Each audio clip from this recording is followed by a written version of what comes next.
और दुर्बुद्धि दुर्योधन का युद्ध में कल्याण चाहने वाले जो ये राजा लोग इस सेना में आए हैं, उन युद्ध करने वाले को मैं देखूंगा। संजय बोला, हे धृतराष्ट्र, अर्जुन द्वारा इस प्रकार कहे जाने पर श्री कृष्ण ने दोनों सेनाओं को बीच में ले जाकर भीष्म और द्रोणाचार्य के सामने और संपूर्ण राजाओं के सामने उत्तम रथ को खड़ा करके ऐसे कहा, हे भारत, इन इकट्ठे हुए कौरवों को देख।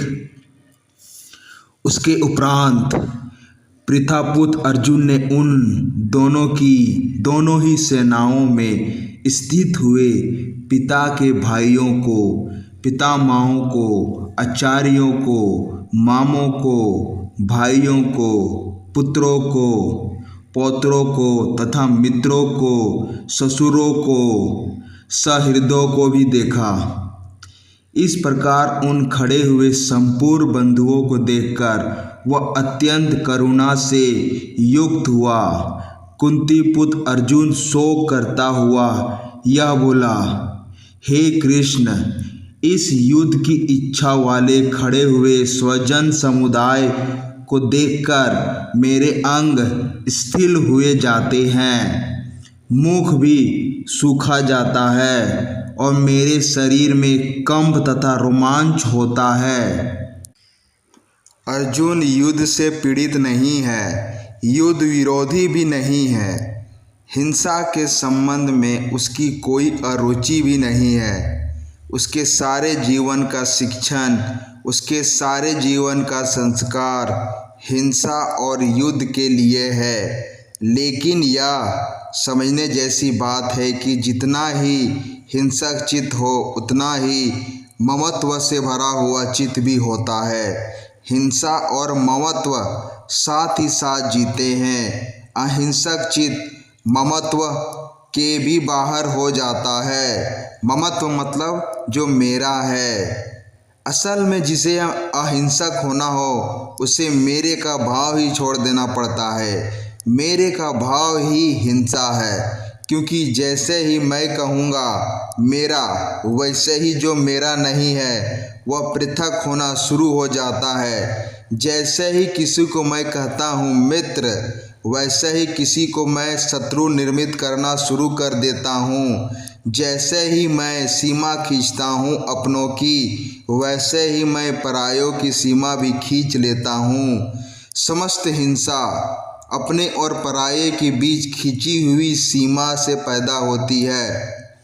इसलिए अर्जुन स्थिरगात हो गया, उसके अंग अंग स्थिर हो गए। इसलिए नहीं कि वह युद्ध से विरक्त हुआ, इसलिए नहीं कि उसे होने वाली हिंसा में कुछ बुराई दिखाई पड़ा, इसलिए नहीं कि हिंसा का कोई आकस्मिक आकर्षण उसके मन में जन्म लिया, बल्कि इसलिए कि हिंसा के लिए दूसरे पहलू कि उसके भीतर से हिंसा के भी गहरे पहलू ने, हिंसा के ही बुनियादी आधार ने उसके चित्त को पकड़ लिया।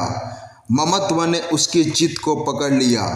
ममत्व हिंसा ही है। इसे ना समझोगे तो फिर पूरी गीता को समझना कठिन हो जाएगा। जो इसे नहीं समझ सके उन्हें ऐसा प्रतीत होगा कि अर्जुन अहिंसा की तरफ झुकता था, कृष्ण ने उसे हिंसा की तरफ झुकाया। जो अहिंसा की तरफ झुकता हो उसे कृष्ण हिंसा की तरफ झुकाना नहीं चाहेंगे। जो अहिंसा की तरफ झुकता हो उसे कृष्ण चाहे भी हिंसा की तरफ झुकाना तो झुका भी ना पा सकेंगे। लेकिन अर्जुन अहिंसा की तरफ रत्ती भर नहीं झुक रहा है। अर्जुन का चित्त हिंसा के गहरे आधार पर जाकर अटक गया है। वह हिंसा का ही आधार है। उसे दिखाई पड़ने लगा है कि अपने ही लोग, अपने ही प्रियजन संबंधी है। काश वह प्रियजन और संबंधी ना होते तो अर्जुन भेड़ बकरियों की तरह लोगों को काट सकता था। अपने थे इसलिए काटने में कठिनाई मालूम पड़ी, पराये होते तो काटने में कोई कठिनाई ना मालूम पड़ती। और अहिंसा केवल उसके लिए ही चित्त में पैदा होती है जिसका अपना पराया मिट गया हो। अर्जुन या तो संकटग्रस्त हुआ उसका चित्त या अहिंसा की तरफ आकर्षण से नहीं, हिंसा के ही मूल आधार पर पहुंचने के कारण है। स्वभावतः इतने संकट के क्षण में, इतने क्राइसिस के मोमेंट में हिंसा की जो बुनियादी आधारशिला थी वह अर्जुन के सामने प्रकट हुई। अगर पराये होते तो अर्जुन को पता भी ना चलता कि वह हिंसक है, उसे पता भी ना चलता कि उसके कुछ बुरा किया है, उसे पता भी ना चलता कि युद्ध अधार्मिक है, उसके गात स्थिर ना होते, बल्कि परायों को देखकर उसके गात और तन जाते, उसके धनुष पर बाण आ जाते, उसके हाथ पर तलवार आ जाती। वह बड़ा प्रफुल्लित होता, लेकिन वह एकदम उदास हो गया। इस उदासी में उसे अपने चित्त की हिंसा का मूल आधार दिखाई पड़ा। उसे दिखाई पड़ा कि इस संकट के क्षण में उसे ममत्व दिखाई पड़ा। यह बड़े आश्चर्य की बात है कि अक्सर हम अपने चित्त की गहराइयों को केवल संकट के क्षणों में ही देख पाते हैं। साधारण क्षणों में हम चित्त की गहराइयों को नहीं देख पाते। साधारण क्षणों में हम साधारण जीते हैं। असाधारण क्षणों में जो हमारे गहरे में छिपा है वह प्रकट होना शुरू हो जाता है। अर्जुन को दिखाई पड़ा, मेरे लोग, युद्ध की विभत्सता ने, युद्ध की सन्निकटता में, बस अब युद्ध शुरू होने वाले हैं। अब उसे दिखाई पड़ा, मेरे लोग, काश अर्जुन ने कहा होता युद्ध व्यर्थ है, हिंसा व्यर्थ है, तो गीता की किताब निर्मित ना होती। लेकिन उसने कहा अपने ही लोग इकट्ठे हैं, उनको काटने की विचार से मेरे अंग स्थिर हुए जाते हैं। असल में जिसने अपने जीवन के भवन को अपनों से ऊपर उठाया है, उन्हें काटते क्षण उसके अंग स्थिर हो, यह बिल्कुल स्वाभाविक है। मृत्यु होती है पड़ोस में, छूती नहीं मन को, कहते हैं बेचारा मर गया। घर में होती है तब इतना कहकर नहीं निपट पाते, तब छूती है, क्योंकि जब घर में होती है अपना कोई मरता है तो हम भी मरते हैं, हमारा भी एक हिस्सा मरता है, हमारा भी इन्वेस्टमेंट था उस आदमी पे, हम भी उसके कुछ लगाए थे, उसकी ज़िंदगी से हमें भी कुछ मिलता था, हमारे मन के भी किसी कोने को उस आदमी से भरा था। पत्नी मरती है तो पत्नी ही नहीं मरती, पति भी मरता है। सच तो यह है कि पत्नी के साथ ही पति पैदा हुआ करता था, उससे पहले पति नहीं था। पत्नी मरती है तो पति भी मरता है, बेटा मरता है तो माँ भी मरती है, क्योंकि माँ बेटे के पहले माँ नहीं थी, माँ बेटे के जन्म के साथ ही हुई थी। जब बेटा जन्मता है तो एक तरफ बेटा जन्मता है, दूसरी तरफ माँ भी जन्मती है, और जब बेटा मरता है तो एक तरफ बेटा मरता है, दूसरी तरफ माँ भी मरती है। जिसे हमने अपना कहा है उससे हम जुड़े हैं, हम भी मरते हैं। अर्जुन ने जब देखा कि अपने ही सब इकट्ठे हुए हैं तो अर्जुन को अगर अपना ही आत्मघात, सुसाइड दिखा पड़ा तो आश्चर्य नहीं है। अर्जुन घबराया नहीं दूसरे की मृत्यु से, अर्जुन घबराया आत्मघात की संभावना से। उसे लगा सब अपने मर जाएंगे तो मैं बचूंगा कहाँ। यह थोड़ा सोचने जैसा है। हमारा मैं हमारे अपनों से जोड़ का नाम है, जिसे हम मैं कहते हैं, वह मेरे के जोड़ का नाम है। अगर मेरे विदा हो जाए तो मैं खो जाऊंगा, मैं बच नहीं सकता। यह मेरा है, कुछ मेरे पिता से, कुछ मेरी माँ से, कुछ मेरे बेटों से, कुछ मेरे मित्र से, इन सब से जुड़ा है। आश्चर्य तो यह है कि जिन्हें हम अपने कहते हैं उनसे ही नहीं जुड़ा है, जिन्हें हम पराया कहते हैं उनसे भी जुड़ा है, परिधि के बाहर लेकिन उनसे भी जुड़ा है। तो जब हम मेरा शत्रु मरता है तब मैं भी थोड़ा मरता हूँ, क्योंकि मैं फिर वही नहीं रह सकूँगा जो मेरे शत्रु के होने पर मैं था। शत्रु भी मेरी जिंदगी का कुछ देता था, मेरा शत्रु था, होगा शत्रु, पर मेरा शत्रु था, उससे भी मेरे मैं का संबंध था, उसके बिना मैं फिर अधूरा और खाली हो जाऊंगा। अर्जुन को दूसरों का घात होगा ऐसा दिखाई पड़ता तो बात और थी। अर्जुन को बहुत गहरे में दिखाई पड़ा कि यह तो मैं अपनी ही आत्महत्या करने को उत्सुक हुआ हूँ, यह तो मैं ही मरूंगा। मेरे मर जाएंगे तो मेरे होने का अर्थ क्या? जब मेरे ही ना होंगे तो मुझे सब मिल जाए तो भी व्यर्थ है। यह भी थोड़ा सोचने जैसा है। हम अपने लिए जो कुछ इकट्ठा करते हैं वो अपने लिए कम, अपनों के लिए ज़्यादा होता है। जो मकान हम बनाते हैं वह अपने लिए कम, अपनों के लिए ज़्यादा होता है। उन अपनों के लिए भी जो हम साथ रहेंगे, उन अपनों के लिए भी जो करेंगे, प्रशंसा करेंगे, उन पराये अपनों के लिए भी जो झेलेंगे, ईर्ष्या से भरेंगी। अगर इस पृथ्वी पर सबसे श्रेष्ठ भवन भी मेरे पास रह जाए और अपने ना रह जाए, मित्र भी नहीं रहे, शत्रु भी नहीं, तो अचानक मैं पाऊंगा वह भवन झोपड़ी से भी बदतर हो गया, क्योंकि वह भवन एक फसाड, एक दिखावा था। उस भवन के माध्यम से अपनों को, परायों को मैं प्रभावित कर सकता था। वह भवन तो सिर्फ प्रभावित करने की एक व्यवस्था थी। अब मैं किसे प्रभावित करूं? आप जो कपड़े पहनते हैं वह अपने शरीर को ढकने को कम, दूसरों की आंखों को झपने को ज़्यादा है। अकेले में सब बेईमानी हो जाता है। आप जो सिंहासनों पर चढ़ते हैं वह सिंहासनों पर बैठने के आनंद के लिए कम, क्योंकि कोई सिंहासन पर बैठकर कभी किसी आनंद को उपलब्ध नहीं हुआ है। पर अपनों परायों में जो सिंहासन पर चढ़कर जो करिश्मा, जो चमत्कार पैदा कर पाते हैं उसके लिए ज़्यादा है। सिंहासन पर बैठे आप रह जाएं, नीचे के लोग खो जाएं, अचानक आप पाएंगे सिंहासन पर बैठे होना हास्यास्पद हो गया। उतर पाएंगे फिर शायद दोबारा नहीं चढ़ेंगे। अर्जुन को लगा उस क्षण में कि अपने ही इकट्ठे हैं दोनों तरफ, मरेंगे अपने ही। अगर जीत भी गया तो जीत का प्रयोजन क्या? जीत के लिए जीत नहीं चाही जाती, जीत रस है। अपनों और परायों के बीच जो अहंकार भरेगा उसका साम्राज्य मिलेगा, क्या होगा अर्थ? कोई अर्थ ना होगा। यह तो अर्जुन के मन में विषाद घिर गया। इसे ठीक से समझ लेना चाहिए। यह विषाद ममत्व का है, यह विषाद ममत्व का है, यह विषाद हिंसक चित्त का है। और इस विषाद के कारण ही कृष्ण को इतने धक्के देने पड़े अर्जुन को। अर्जुन की जगह जगह महावीर जैसा व्यक्ति होता तो बात उसी वक्त खत्म हो गई होती, यह बात आगे नहीं चल सकती। अगर महावीर जैसा व्यक्ति होता तो शायद यह बात उठ ही नहीं सकती थी। शायद महावीर जैसा व्यक्ति होता तो कृष्ण एक शब्द भी उस व्यक्ति से ना बोल पाते, बोलने का कोई अर्थ ही नहीं था, बात समाप्ति हो गई होती। यह गीता अर्जुन ने कही है कम,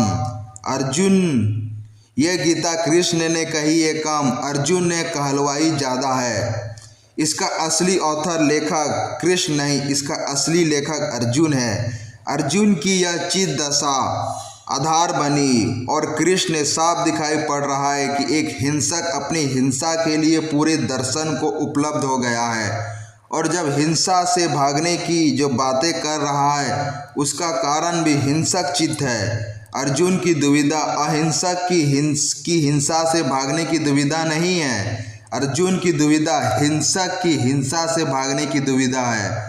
इस सत्य को ठीक समझना जरूरी है। यह ममत्व हिंसा ही है, लेकिन गहरी हिंसा है, दिखाई नहीं पड़ती।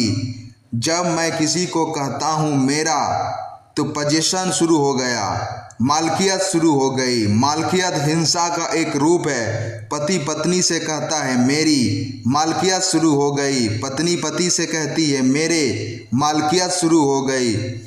और जब भी हम किसी व्यक्ति के मालिक हो जाते हैं तभी हम उस व्यक्ति की आत्मा का हनन कर देते हैं। हमने मार डाला उसे, हमने तोड़ डाला उसे। असल में हम उस व्यक्ति के साथ व्यक्ति की तरह नहीं, वस्तु की तरह व्यवहार कर रहे हैं। अब कुर्सी मेरी जिस अर्थ में होती है उसी अर्थ में पत्नी मेरी हो जाती है। मकान मेरा जिस अर्थ में होता है उसी अर्थ में पति मेरा हो जाता है।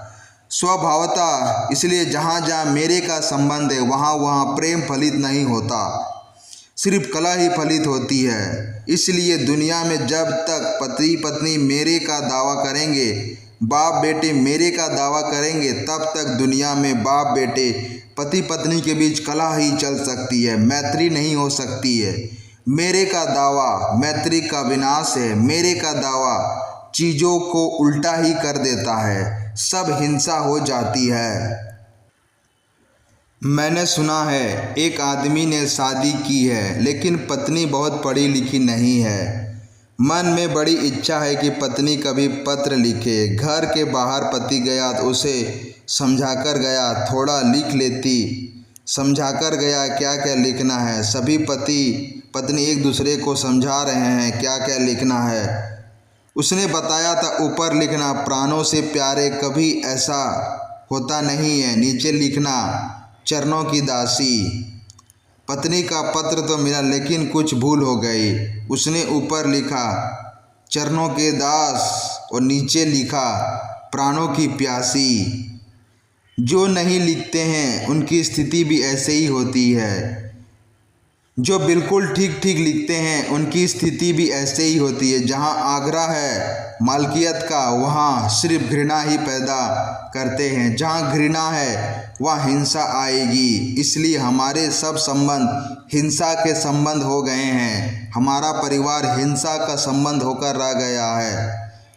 यह जो अर्जुन को दिखाई पड़ा मेरे सब मिट जाएंगे तो मैं कहाँ, और मेरे को मिटाकर जीत का साम्राज्य का क्या अर्थ है। इससे वह अहिंसक नहीं हो गया। अन्यथा कृष्ण आशीर्वाद देते और कहते विदा हो जा, बात समाप्त हो गई। लेकिन कृष्ण देख रहे हैं कि हिंसक वह पूरा है, मैं और ममत्व की बात कर रहा है, इसलिए अहिंसा झूठी है। जो मैं की बात कर रहा है और अहिंसा की बात कर रहा है तो जानना कि अहिंसा झूठी है, क्योंकि मैं के आधार पर अहिंसा का फूल खिलता ही नहीं। मेरे के आधार पर अहिंसा के जीवन का कोई विकास ही नहीं होता।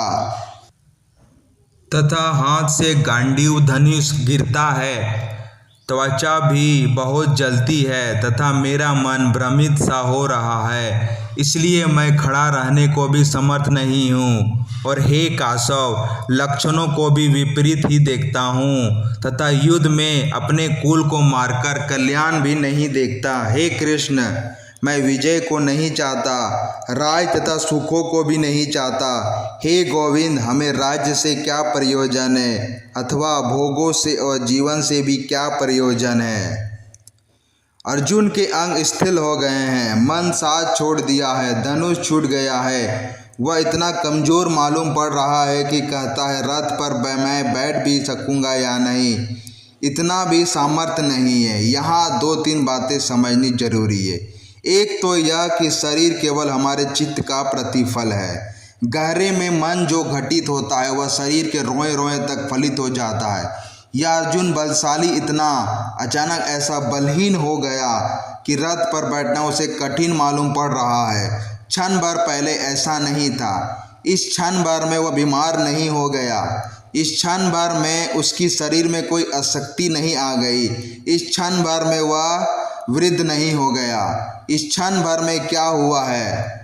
इस क्षण में एक ही घटना घटी, उसका मन छिन्न हो गया, उसका मन दुर्बल हो गया, उसका मन स्वविरोधी खंडों में विभाजित हो गया। जहाँ मन विभाजित होता है विरोधी खंडों में, तत्काल शरीर रुग्ण दीन हो जाता है। जहाँ मन संयुक्त होता है एक संगीतपूर्ण स्वर में, वहाँ शरीर तत्काल स्वस्थ और अविभाजित हो जाता है।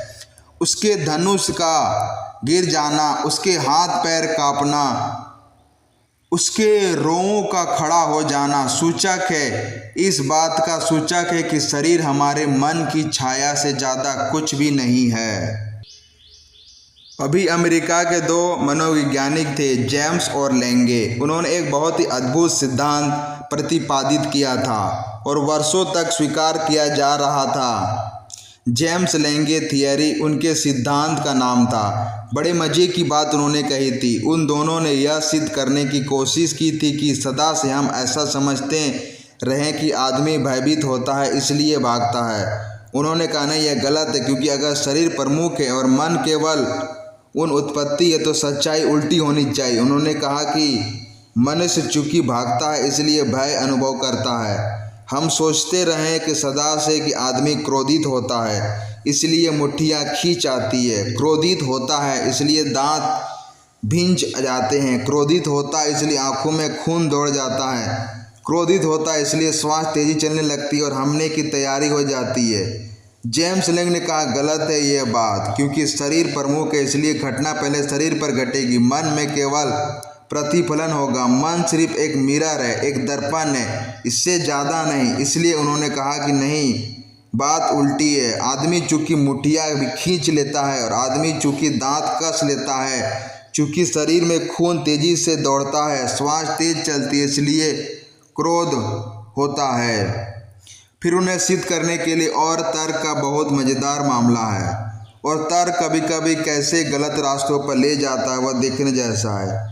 उन्होंने कहा तो मैं यह कहता हूँ कि एक आदमी बिना भागे हुए, बिना शरीर पर भागने का कोई प्रभाव हुए भयभीत होकर बता दे, या एक आदमी बिना आंखें लाल किए, मुट्ठियाँ बांधे, दांत खींचे, क्रोध करके बता दे। मुश्किल है बात, कैसे बताइएगा क्रोध करके।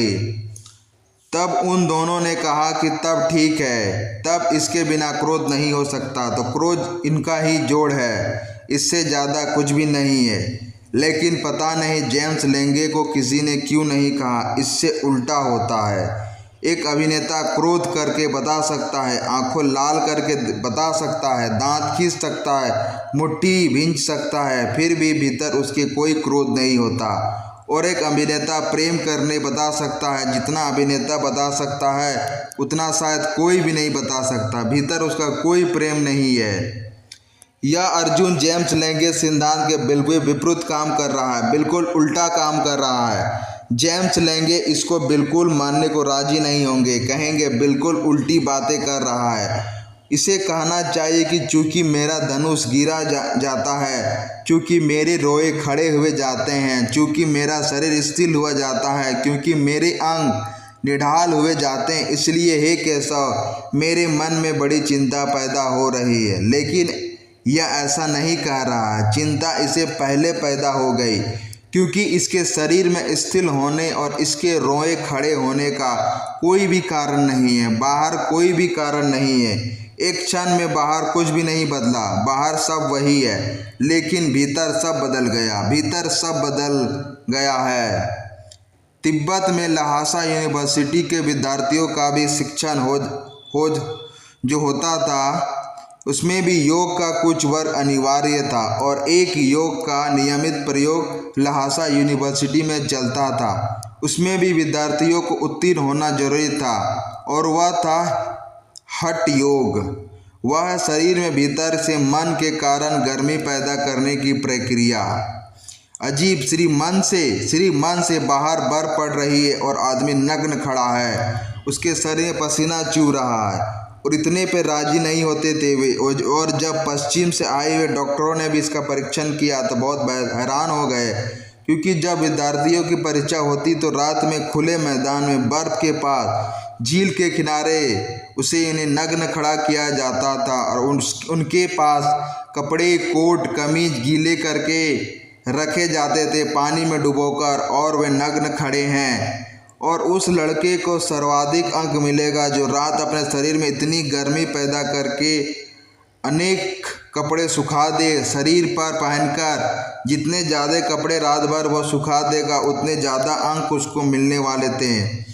और जब पश्चिम से आए डॉक्टरों ने एक दल ने यह देखा तो दंग हो गए।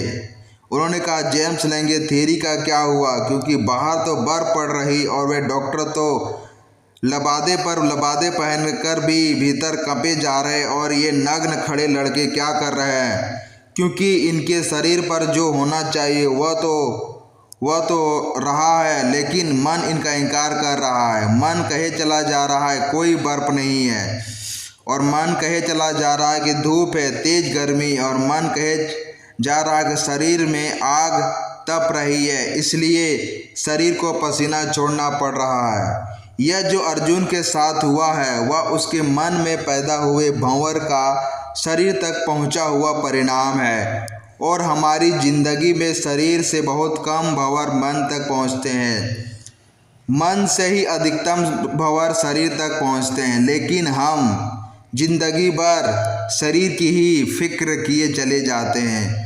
अगर कृष्ण को थोड़ी भी, जिसको तथाकथित वैज्ञानिक बुद्धि कहे होती है, तो वे अर्जुन को कहते मालूम होता कि तुझे फ्लू हो गया है। अगर उनको मार्क्स को पढ़ा होता तो वे कहते कि मालूम होता है तेरे शरीर में किसी हार्मोन की कोई कमी हो गई है।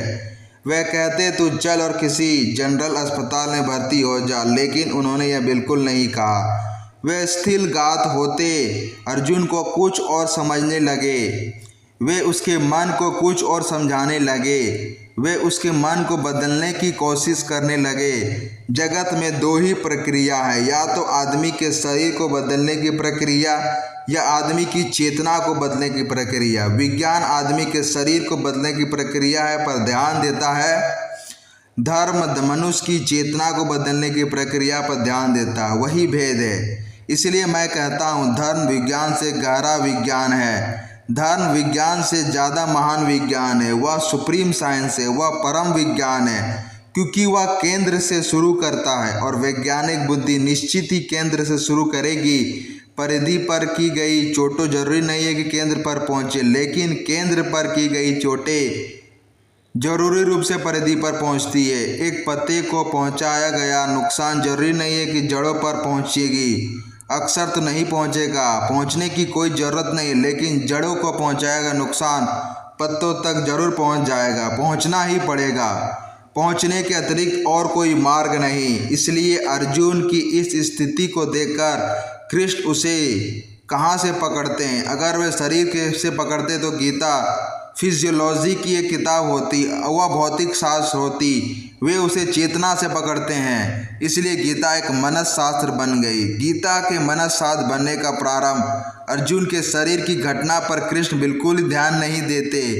वे ना उसकी नाड़ी देखते हैं, ना थर्मामीटर लगाते हैं। वे उसकी फिक्र ही नहीं करते उसे शरीर में क्या हो रहा है।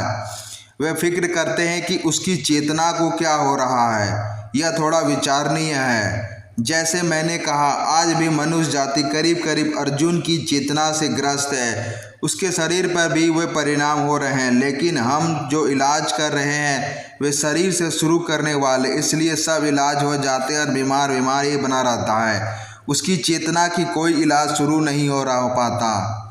यह अर्जुन कहता है मेरे साथ छोड़े दे रहा है। मैं बिल्कुल निर्वीर्य हो गया हूँ, बलहीन हो गया हूँ। बल क्या है? एक तो बल जो शरीर की मांसपेशियों में, मसल्स में होता है, उसमें तो कोई भी फर्क नहीं पड़ गया। लेकिन इस क्षण अर्जुन को एक छोटा सा बच्चा भी धक्का दे दे तो वह गिर जाएगा। इस क्षण अर्जुन की मसल कुछ भी कम नहीं करेगी। एक छोटा सा बच्चा उसे हरा सकता है। यह मस्कुलर ताकत कुछ अर्थ की नहीं मालूम होती। एक और बल है जो संकल्प से, विल से पैदा होता है। सच तो यह है कि वही बल है जो संकल्प से पैदा होता है।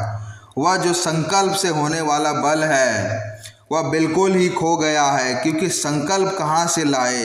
मन दुविधा में पड़ गया तो संकल्प खंडित हो जाता है। मन एकाग्र हो तो संकल्प संगठित हो जाता है। मन दुविधा में द्वंद्वग्रस्त हो जाए, कॉन्फ्लिक्ट में पड़ जाए तो संकल्प खो जाता है। हम सब भी निर्बल है, संकल्प नहीं है। वही संकल्प खो गया है। क्या करूं, क्या ना करूं, करना क्या उचित होगा, क्या उचित नहीं होगा, सब आधार खो गए हैं पैर के नीचे से। अर्जुन उधर में लटका रहा है, वह त्रिशंकु हो गया है। यह प्रत्येक मनुष्य की स्थिति है। इसलिए अद्भुत सत्य है कुरान में, और अद्भुत सत्य है बाइबल में, और अद्भुत सत्य है जैन की किताबों में, अद्भुत सत्य है लाओसो के किंग में, दुनिया के अनेक ग्रंथों में अद्भुत सत्य है। लेकिन गीता फिर भी विशिष्ट है। उसका कुल कारण इतना ही है कि वह धर्मशास्त्र कम मनसशास्त्र, साइकोलॉजी ज़्यादा है। उसमें कोरे स्टेटमेंट्स नहीं है कि ईश्वर है और आत्मा है। उसमें कोई दार्शनिक वक्तव्य नहीं है, कोई दार्शनिक तर्क नहीं है। गीता मनुष्य जाति का पहला मनोविज्ञान है, वह पहले साइकोलॉजी है। इसलिए उसके मूल्य की बात है और रहेगी। अगर मेरा वश चले तो कृष्ण को मनोविज्ञान का पिता मैं कहना चाहूँगा।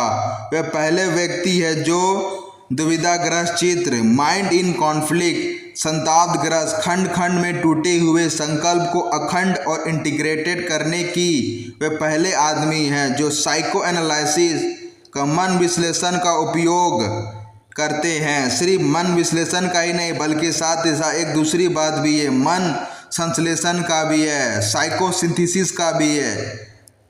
तो कृष्ण सिर्फ फ्राइड की तरह मनोविश्लेषण नहीं है, वे संश्लेषक भी है। वह मन की खोज ही नहीं करते क्या क्या खंड है उसमें, वह उसकी भी खोज करते हैं कि वह उसी अखंड इंडिविजुअल को कैसे हो, अर्जुन कैसे अखंड हो जाए। या अर्जुन की चित दशा हम सबकी चित दशा है, लेकिन शायद संकट में इतने तीव्र क्षण में हम कभी नहीं होते। हमारा संकट भी कुनकुना है, ल्यूकवार्म होता है, इसलिए हम उसको सहते चले जाते हैं। इतना ड्रामेटिक, इतना त्वरा से भरा, इतना नाटकीय संकट हो तो शायद हम भी अखंड होने के लिए आतुर हो जाएं। मैंने सुना है कि एक मनोवैज्ञानिक ने एक उबलते हुए पानी की बाल्टी में एक मेढक को डाल दिया। वह मेढक तत्काल छलांग लगाकर बाहर हो गया। वह मेढक अर्जुन की हालत में पड़ गया था। उबलता हुआ पानी, मेढक कैसे एडजस्ट करे, छलांग लगाकर बाहर हो गया। फिर उस मनोवैज्ञानिक ने उसी मेढक को एक दूसरी बाल्टी में डाला, उसके पानी को धीरे धीरे गर्म किया, 24 घंटे में उबलने तक लाया। वह करता रहा धीरे धीरे गर्म। वह जो मेढक था हम जैसा राजी हो गया। थोड़ा पानी गर्म हुआ, मेढक भी थोड़ा गर्म हुआ। उस मेढक ने कहा अभी कोई छलांग लगाने की खास बात नहीं है, चलेगा। वह एडजस्टमेंट करता चला गया जैसे हम सब करते चले आते। 24 घंटे में वह एडजस्टमेंट हो गया। जब पानी उबला तब एडजस्टेड रहा, क्योंकि अभी उसे कोई फर्क नहीं पड़ा। रत्ती रत्ती बढ़ा, एक रत्ती से दूसरी रत्ती में कोई छलांग लगाने जैसी कोई बात नहीं थी। उसे लगा कि इतने में राजी हो गए तो इतने से और सही, और वह मर गया। पानी उबलता रहा, वह उसी में उबल गया, छलांग न लगाई। मेढक छलांग लगा सकता था, अब मेढक को छलांग लगाने से ज़्यादा स्वाभाविक कि कुछ भी नहीं, मगर वह भी नहीं हो सका। अर्जुन उबलते हुए पानी में एकदम पड़ गया है, इसलिए सिचुएशन ड्रामेटिक है, सिचुएशन एक्सट्रीम है। वह ठीक स्थिति पूरी उबलती हुई है, इसलिए अर्जुन एकदम धनुष्बाण छोड़ दिया। हम अपनी तराजू भी नहीं छोड़ सकते इस तरह, हम अपना गज भी नहीं छोड़ सकते इस तरह, हम अपनी कलम भी नहीं छोड़ सकते इस तरह। और रथ पर ही बैठे हुए एकदम इतना कमज़ोर हो गया। क्या हुआ? संकट से इतनी तीव्रता से राजी होना, एडजस्ट होना मुश्किल हो गया। मैं आपसे कहना चाहूँगा कि राजी मत होते चले जाए। नहीं, सबको ऐसे मौके नहीं आते कि महाभारत हो हर एक की ज़िंदगी में, और बड़ी कृपा है भगवान की ऐसा हर एक आदमी को महाभारत का मौका लाना पड़े तो कठिनाई होगी बहुत। लेकिन ज़िंदगी महाभारत है, पर लंबे फैलाव पर है। त्वरा नहीं है उतनी, तीव्रता नहीं है उतनी, सघनता नहीं है उतनी, धीमे धीमे सब होता रहता है और मौत आ जाती है। हम एडजस्ट होते चले जाते हैं, हम समायोजित हो जाते हैं, तब जिंदगी में क्रांति नहीं हो पाती। अर्जुन की ज़िंदगी में क्रांति निश्चित है, इधर या उधर उसे क्रांति से गुजरना ही पड़ेगा। पानी उबलता हुआ ऐसी स्थिति है जहां उसे कुछ ना कुछ करना ही पड़ेगा। या तो वह भाग जाए, जैसा कि बहुत लोग भाग जाते हैं, सरल वही होगा, शॉर्टकट वही है, निकटतम यही मालूम पड़ता है, भाग जाएं। इसलिए अधिक लोग जीवन के संकट में से भागने वाला संन्यास निकाल लेते हैं। अधिक लोग जीवन के संकट में से एस्केपिस्ट निकाल लेते हैं, एकदम जंगल बाहर जाते हुए कहते हैं नहीं अहमदाबाद नहीं हरिद्वार जा रहे हैं। अर्जुन भी वही स्थिति में, हालांकि गीता में वे अपने साथ ले जाते हैं, तब बड़ी हैरानी होती। हरिद्वार में गीता पढ़ते हैं, अर्जुन भी पढ़ सकता था, हरिद्वार वह भी जाना चाहता था, लेकिन वह उसको एक गलत आदमी मिल गया, कृष्ण मिल गया। लेकिन उसने कहा कि रुक, भाग मत, क्योंकि भगोड़े परमात्मा तक पहुंच सकते हैं, भगोड़े परमात्मा तक नहीं पहुंच सकते। जो जीवन के सच से भागते हैं वे परमात्मा तक नहीं पहुंच सकते। जो जीवन का ही साक्षात्कार करने में असमर्थ वे परमात्मा का साक्षात्कार नहीं कर सकते। क्योंकि जो जीवन को ही देखकर स्थिरघात हो जाते हैं, उसे गांडीव छूट जाते हैं हाथ से। जिनके रोए रोए कँपने लगते हैं, जिनके प्राण थरथराने लगते हैं, जीवन को ही देखकर नहीं परमात्मा के समक्ष वे खड़े नहीं हो सकेंगे। जीवन तैयारी है, जीवन कदम कदम तैयारी है इस विराट सत्य के साक्षात्कार की, एनकाउंटर की। अर्जुन तो जीवन के एक छोटे से तत्व से ही भागा जा रहा है, लेकिन भागने की तैयारी उसकी पूरी हो गई है। अब यह बड़े मज़े की बात है, वह रथ पर नहीं चढ़ पाता। वह कहता है कि रथ पर चढ़ने की भी शक्ति नहीं है, लेकिन अगर उसे कहो कि भाग जाओ जंगल की तरफ तो वह बड़ी शक्ति पाएगा। अभी भाग जाएगा, एकदम इतनी तेज़ी से दौड़ेगा जितनी तेज़ी से कभी नहीं दौड़ा है। जो आदमी ज़िंदगी से लड़ने की सामर्थ्य नहीं जुटा पा रहा, वह भागने की ही जुटा होता है। सामर्थ्य की तो कमी नहीं मालूम पड़ती, शक्ति की तो कमी नहीं मालूम पड़ती। शक्ति तो है, अगर कृष्ण उसे कहे छोड़ सब तो बड़ा प्रफुल्ल हो जाएगा, लेकिन यह प्रफुल्लता ज़्यादा देर टिकेगी नहीं। और अर्जुन जंगल चला जाए तो थोड़ी देर में उसे उदासी हो जाएगा। बैठ भी जाए वह सन्यासी के वेश में एक वृक्ष के नीचे तो थोड़ी देर में जंगल से ही लकड़ी वगैरह बटोरकर वह तीर कमान बना लेगा। वह आदमी वही है। क्योंकि हम अपने से भागकर कहीं भी नहीं जा सकते। हम सबसे भाग सकते हैं, अपनों से नहीं भाग सकते। अपने से नहीं भाग सकते, अपनों से तो भाग सकते हैं। मैं तो अपने साथ ही पहुंच जाऊंगा। तो थोड़ी देर में मैं वह देखेगा कि कोई दिखने वाला नहीं तो पशु पक्षियों को शिकार शुरू कर देगा। अर्जुन ही तो भागेगा ना। पशु पक्षी तो अपने नहीं हैं, तो वह स्वजन प्रियजन नहीं है, उन्हें तो मारने में कोई कठिनाई नहीं है, वह मज़े से मारेगा। अर्जुन सन्यासी तो नहीं हो सकता, क्योंकि जो संसारी होने की भी हिम्मत नहीं दिखा पा रहा है उसके सन्यासी होने का कोई उपाय नहीं है। असल में सन्यास संसार के भागने का उपनाम नहीं है, संसार को पार कर जाने का नाम है। सन्यास संसार की जलन और आग का अतिक्रमण है। जो उसे पूरा कर लेता है वही अधिकारी हो पाता है। सन्यास संसार से विरोध नहीं है, सन्यास संसार के संपूर्ण समझ और संघर्ष का फल है। सन्यास की स्थिति में आ गया है वो कल्याणवादी हो तब तो रास्ता और उसके मामने है। अगर संघर्ष में जाए तो कठिनाई है। अब पूरी गीता उसके घात की स्थिरता को मिटाने के लिए है, उसके वापस संकल्पवान होने के लिए, उसे वापस शक्ति संकल्प वापस व्यक्तित्व आत्मवान बनाने की पूरी चेष्टा है।